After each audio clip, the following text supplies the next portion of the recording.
ఇటు కాంగ్రెస్ ధర్నాని కేటీఆర్ డ్రామా అంటున్నారని, ఆయన ఇంట్లోనే పెద్ద డ్రామా జరుగుతోందని సీఎం రేవంత్ విమర్శించారు.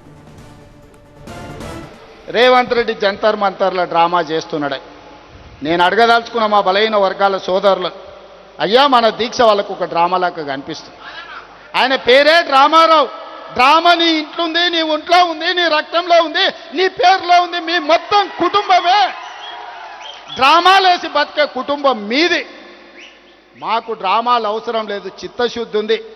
అందుకే ఫిబ్రవరి 4, 2024 నాడు మొదలుపెట్టి ఫిబ్రవరి 4, 2025 నాడు సరిగ్గా 365 రోజుల్లో బలహీన వర్గాలకు సంబంధించిన ప్రతిపాదన నుంచి బిల్లు ఆమోదం వరకు సంవత్సరం తిరిగే లోపల చేసి 100 సంవత్సరాల సమస్యకు ఒక్క సంవత్సరంలోనే పరిష్కారం చూపించిన మంత్రులందరి వేదిక మీద ఉంది.